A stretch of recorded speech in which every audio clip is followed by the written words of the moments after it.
进化之欲。 Halo guys, balik lagi sama GoFrank. Gimana kabar kalian hari ini? Masih pada tetap semangat kan guys? Nah, seperti biasa di hari Kamis, kita akan kembali melanjutkan pembahasan alur cerita Donghua Throne of Steel episode 159 ya guys ya. Tapi sebelum itu, kita rekap tipis-tipis dulu episode sebelumnya. Walaupun ketiga tetua kuil kesatria sangatlah pesimis bahwa Li Zhengzi akan merebut posisi ketua 6 aliansi kuil suci New Era, bahkan tidak ada satupun orang yang bisa menggagalkan rencana tersebut. Namun untungnya saja, Hao Chen bersama ke-9 rekannya tiba di waktu yang tepat, sehingga menggemparkan seluruh penonton dan para tetua kuil aliansi. Lalu gimana sih keseruan dan kelanjutannya? Jadi, langsung aja cari posisi rebahan yang paling nyaman. Inilah waktunya kita baku hantam.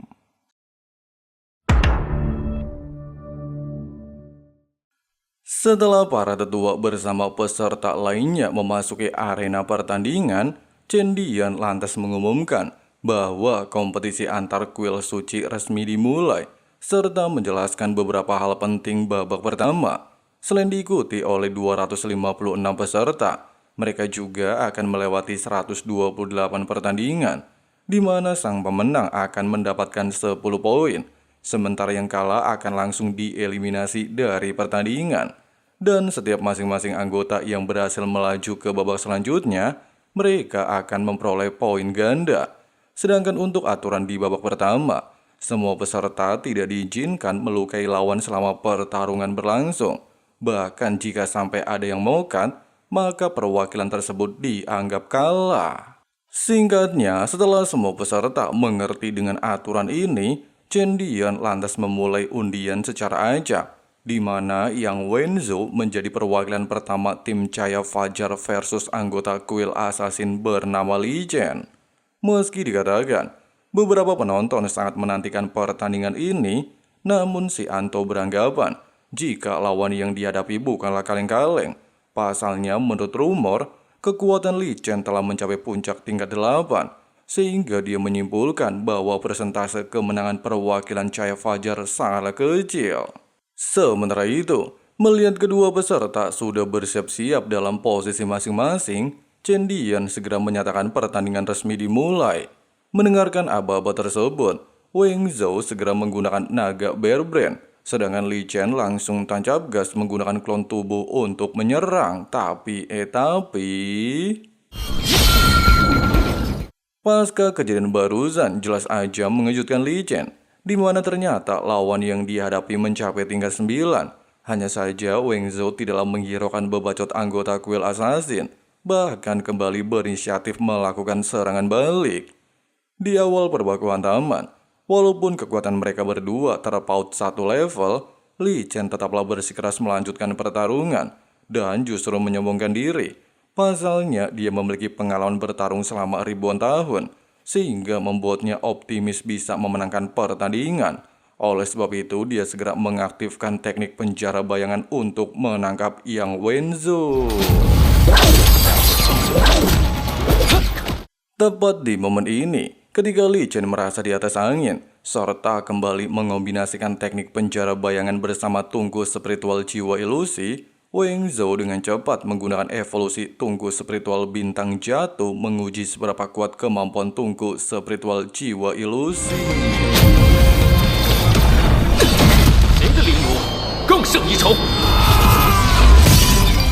Sementara itu, di saat Han Xian dan Long Tianying merasa terpukau melihat perkembangan Weng Zhou selama 4 tahun, Chen Dian lantas menyatakan bahwa pertandingan pertama dimenangkan oleh perwakilan tim Cahaya Fajar. Oleh sebab itu, dia segera meminta Botak Saitama untuk mempersiapkan diri melawan tim aliansi kuil jiwa. Melihat kemunculan pemimpin mereka, Botak aduai cetar membahana, turun langsung ke atas arena. Bukan hanya menarik perhatian Tuan Putri Ling-Er, seluruh murid kuil penyembuh justru merayakan kehadiran si Masian, di mana setelah penantian yang cukup panjang, mereka akhirnya bisa menyaksikan pemimpin kuil penyembuh.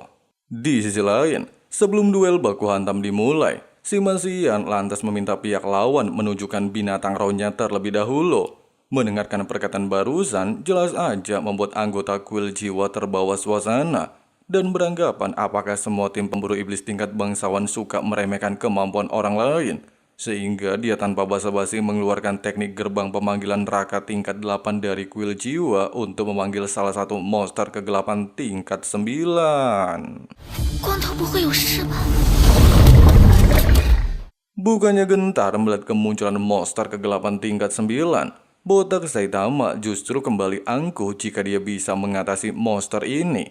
Namun baru saja menyelesaikan sepatah dua kata, si monster langsung tancap gas memulai serangan, sehingga membuat si Masian lenyap dalam satu kali hantaman.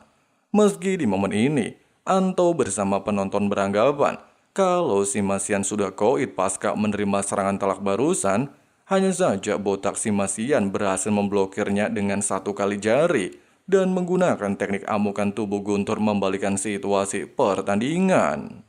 Dijelaskan, sejak botak Saitama berlatih selama beberapa tahun untuk mengembangkan teknik amukan tubuh guntur, dia sudah melampaui catatan secara kuil prajurit, bahkan mengombinasikan teknik ini bersama tungku spiritual guntur ilusi ungu, sehingga dia menciptakan sebuah metode yang disebut guntur penyucian. Sementara itu, setelah botak Saitama mengaktifkan amukan tubuh guntur, dia secara brutal melepaskan tinju uppercut Aldous menyerang si monster tanpa jeda sedikit pun, yang mengakibatkan Anto harus mengakui kekalahan, sehingga Cendian langsung mengumumkan bahwa perwakilan kedua tim Cahaya Fajar berhasil menuju ke babak selanjutnya. 你再杀了！我认输。 Tidak berselang lama, sang wasit segera memulai pertandingan ketiga, di mana Lin Xin maju sebagai perwakilan melawan kuil aliansi kesatria. Namun di sini Lin Xin kembali bertingkah konyol. Dia malah sempat-sempatnya pamerin kemampuan sihir dan tanpa sengaja menarik perhatian kedua cewek ini. Merasa kesal ngelihat keangkuhan pesulap hijau, anggota kuil kesatria lantas berinisiatif melakukan serangan. Bukannya gentar melihat kemampuan tersebut, Lin Xin dengan cepat mengubah sihir bertahan menjadi kemampuan menyerang.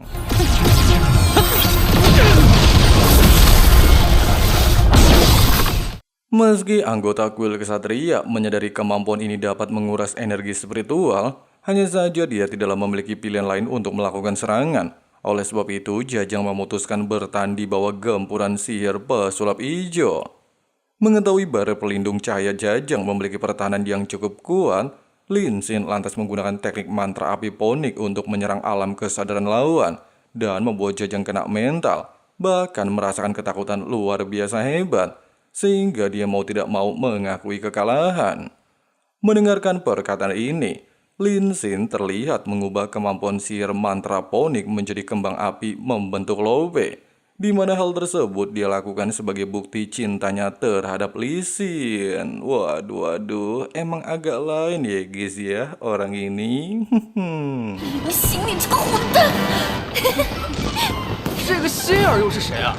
结果只是在秀恩爱，这也太骚。 Sore harinya, sebelum penutupan kompetisi antar 6 kuil, Duandi berhasil mengamankan pertandingan berikutnya melawan anggota kuil penyihir elemen tanah tingkat 8.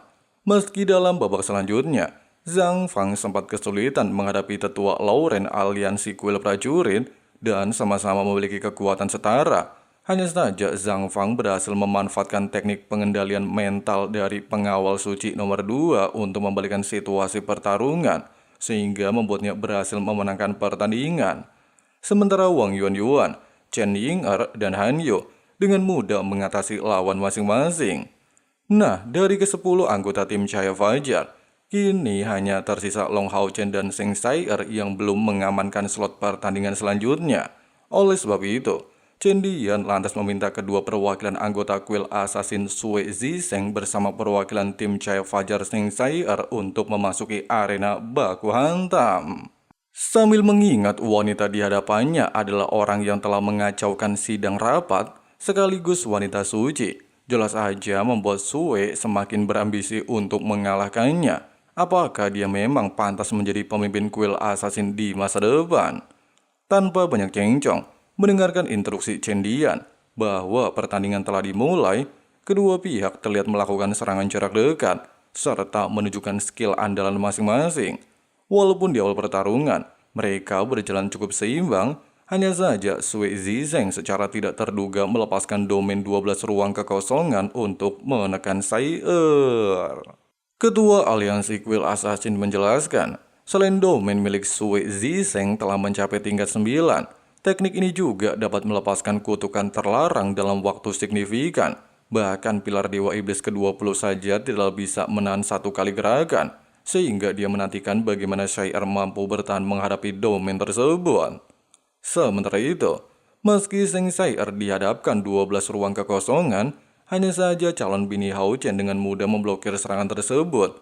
Bukannya mengakui bakat penerus kuil assassin, Sui Zizeng justru menyatukan domain 12 ruang kekosongan untuk menciptakan teknik terlarang.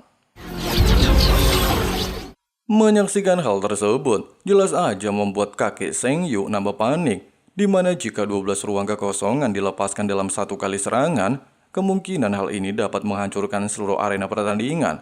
Oleh sebab itu, Seng Yu menegaskan, kalau Sui berani melakukan tindakan di luar Nurul, maka dirinya tidak akan segan-segan membalaskan dendam ini.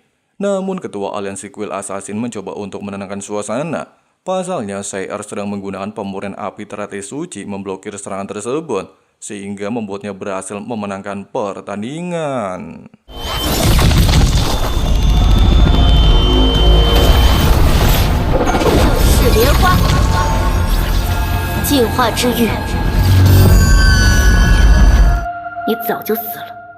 Melihat kejadian barusan, bukan hanya mengejutkan Lauren bersama tetua Qiyu, Li Zhengzi juga merasa terpukau menyaksikan teknik pemurnian api teratai suci, di mana kemampuan ini belumlah tercatat dalam buku kuno. Terlebih lagi, bagaimana mungkin Seng Sair dapat mengendalikan sebuah domain pemurnian api teratai suci?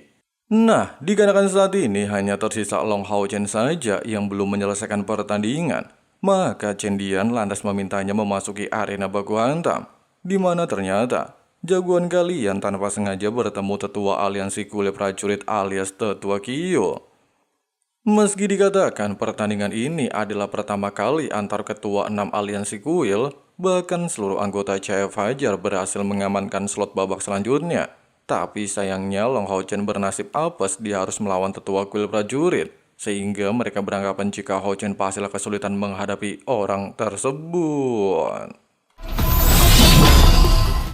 Nah, seperti itulah alur cerita kisah perjalanan Long Hao Chen episode 159-nya. Gimana guys pendapat kalian? Coba tulis di kolom komentar ya. Apakah Long Hao Chen dapat mengalahkan tetua Qiyu aliansi kuil prajurit? Kita tunggu aja di hari Kamis depan ya guys ya. Oke lah, mungkin segitu dulu untuk pembahasan hari ini. Di sini Abang Frank mau lanjut ngopi dulu. See you next time guys. I always fought just to wear the crown. I'm off at these fucking clowns who were all taught they deserve an ounce. It's only worth it if you work for it. It's only worth it if you work for it. I won't stop till they hear me now. I won't stop till I wear the crown.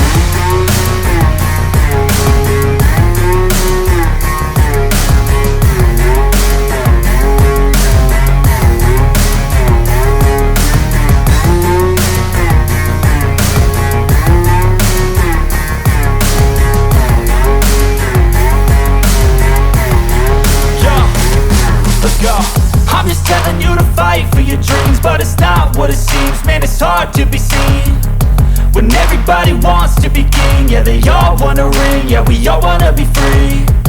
So show me what you got, what you bring, how you fight in the ring, how you take a fucking swing. Do you got heart? Are you mean? Got some scars, got some needs. Are you willing to go bleed?